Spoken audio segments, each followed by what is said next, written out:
Perang mulut KKB Papua dan OPM sampai ancam bongkar persembunyian kelompok teroris Egyanus Kogoya.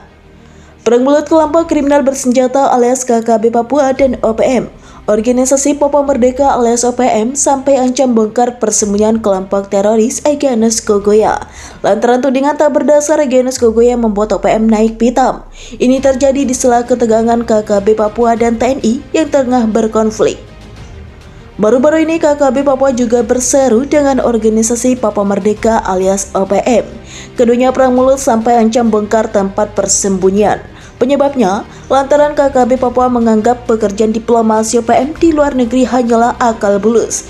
KKB Papua khususnya kelompok Egyanus Kogoya, diplomasi yang dilakukan OPM hanya untuk kepentingan sendiri, bukan kemerdekaan Papua. Kondisi ini jelas menggambarkan pecah belahnya perjuangan kemerdekaan Papua. Melansir dari tribunmanado.co.id dengan judul Jubir OPM ancam Panglima KKB Papua, katakan kau lebih baik diam atau kami bongkar tempat persembunyianmu. Juru bicara TPNPB OPM Sebi Sambom dan Panglima Perang KKB Papua Kodap Endegama Egyanus Kogoya kini terlibat perang mulut.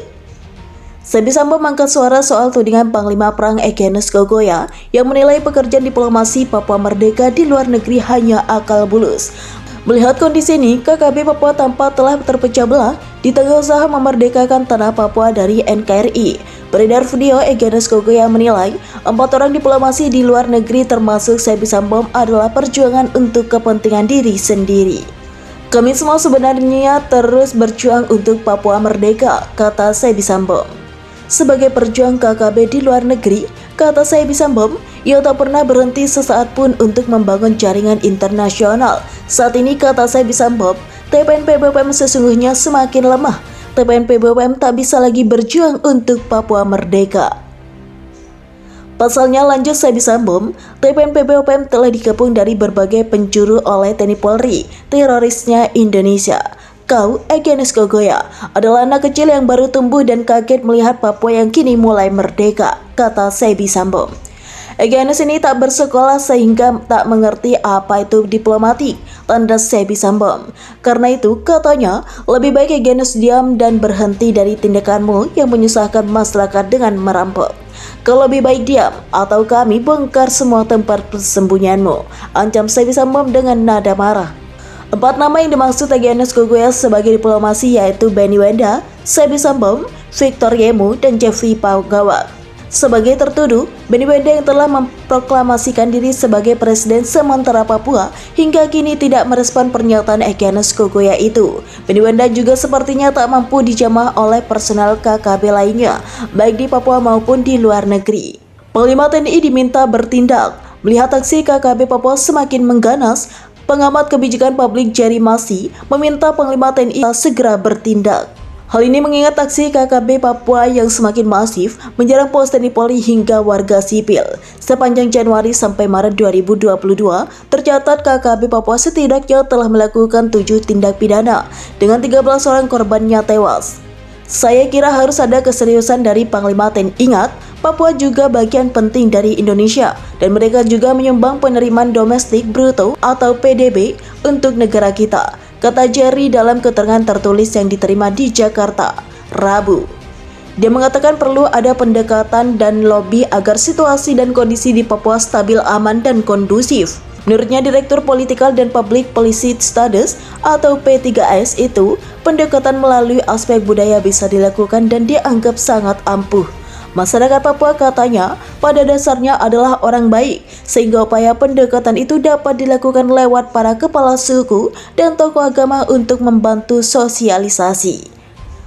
Pentingnya masuk lewat budaya persuasif. Sebetulnya jangan ada ancaman dan tindakan sporadis.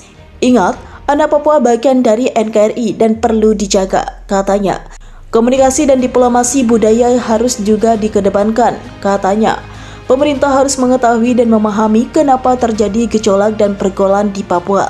Setidaknya pemerintah pusat harus mengetahui akar masalah karena tidak ada asal kalau tidak ada api. Pada dasarnya, banyak dari orang Papua hanya mempertahankan hak dan tanah mereka. Tambahnya, selama Januari sampai Maret 2022, KKB tercatat telah melakukan 7 aksi kekerasan hingga mengakibatkan 13 orang korban tewas. Terakhir, Rabu, 17 April, prajurit TNI di Pos TK Kuari atas Yonif R 431-SSP Distrik Kenyam berhasil menggagalkan upaya aksi kekerasan dari KKB di Kabupaten Enduga, Papua. Papua pasti kami akan perbaiki karena saya ingin menggunakan peraturan perundangan sehingga jangan sampai kita ini melakukan tindakan atau mengambil hak orang lain. Dia ingin prajurit TNI melaksanakan tugas di Papua sama seperti daerah lain.